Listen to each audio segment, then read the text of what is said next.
ना सीटें मिली ना ज़्यादा वोट, हार कर भी इतना खुश क्यों है कांग्रेस।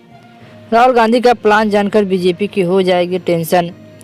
कांग्रेस पार्टी का प्रदर्शन दिल्ली चुनाव 2025 में केवल 3 चुनावों की तर्ज पर बेहद फीका रहा है।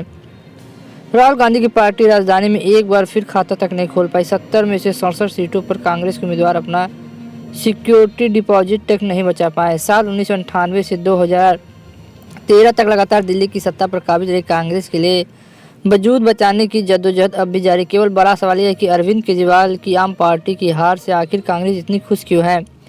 राहुल गांधी के खुश होने की एक या दो नहीं बल्कि 5 मुख्य वजह है। पांचवा कारण तो ऐसा जिसे जानकर बीजेपी को भी करंट लग सकता है। चलिए एक एक करके हम आप इनके बारे में बात करते हैं।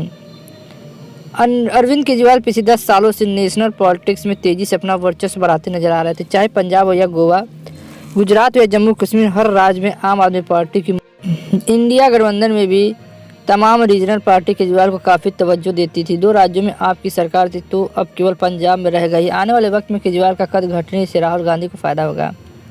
हरियाणा गुजरात की हार का बदला। पिछले साल के अंत में हुए हरियाणा चुनाव के दौरान कांग्रेस को जीत का मजबूत दावेदार माना जा रहा था, लेकिन इसके बावजूद बीजेपी ने यहां बाजी मारी तो इसका मुख्य वजह अरविंद केजरीवाल की आम आदमी पार्टी बनी। ऐसा इसलिए क्योंकि आप और कांग्रेस के बीच सीट बंटवारे को लेकर गठबंधन नहीं हो पाया। केजरीवाल की पार्टी को करीब 2.25% वोट मिले। वोट बढ़ने के कारण राहुल गांधी के हरियाणा में सरकार बनने के मंसूबों पर बट्टा लग गया। कुछ ऐसा ही हाल गुजरात में भी कांग्रेस का हुआ था। पंजाब की सत्ता में वापसी की राह आसान। दिल्ली हराने के बाद अब अरविंद केजरीवाल के सामने अगले सबसे बड़ा चुनौती पंजाब में अपनी सरकार बचाने की है। दिल्ली की तर्ज पर पंजाब में भी कांग्रेस पार्टी के वोट काटकर आम आदमी पार्टी सत्ता में आई थी। अरविंद केजरीवाल को यह डर सता रहा है कि अगर इसी तर्ज पर पंजाब में वोट बांटे तो बीजेपी अकाली सरकार फिर बाजी मार जाएगी। दूसरी ओर लोकसभा चुनाव में आपने पंजाब की 13 सीटों में महज 3 पर ही दर्ज की है।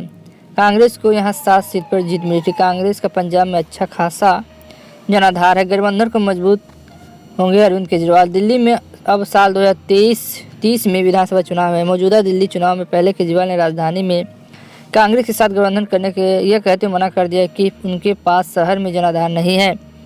अब जब बारी 2030 में दिल्ली चुनाव किया गया तो उन्हें बीजेपी को सत्ता से बाहर रखने के लिए कांग्रेस को बराबरी का दर्जा देना होगा। कांग्रेस को लग सकता है करंट या बीजेपी को। कांग्रेस पार्टी के पास मौजूदा वक्त में लेकर केवल 2 राज्य में सरकार है। राहुल गांधी की पार्टी में सीएम हिमाचल प्रदेश और तेलंगाना में। संगठन चलाने के लिए हर पार्टी को धन की जरूरत होती है। पार्टी को चंदा भी केवल तभी मिलता है जब उनकी ज़्यादा से ज़्यादा सरकारें राज्य में हो। यही वजह है कि पिछले 10 सालों में कांग्रेस पार्टी हर राज्य में गठबंधन के साथी तलाश रही है। आपकी दिल्ली में करारी शिकस्त के बाद अब अरविंद केजरीवाल को दिल्ली से लेकर हरियाणा, गुजरात, पंजाब और गोवा में कांग्रेस के साथ गठबंधन करने का मजबूर होना पड़ सकता है।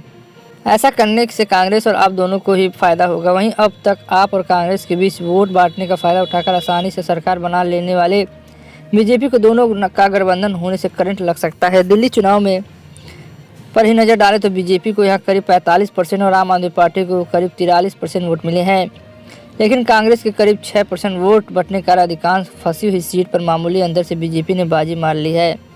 दोनों ने गठबंधन हुआ तो कई राज्यों से बीजेपी का आने वाले वक्त के सुपड़ा भी साफ हो सकता है। आपको क्या लगता है अपना कमेंट करके जरूर बताएं। आज के लिए बस इतना, फिर मिलते हैं नई वीडियो में। जय हिंद, जय भारत।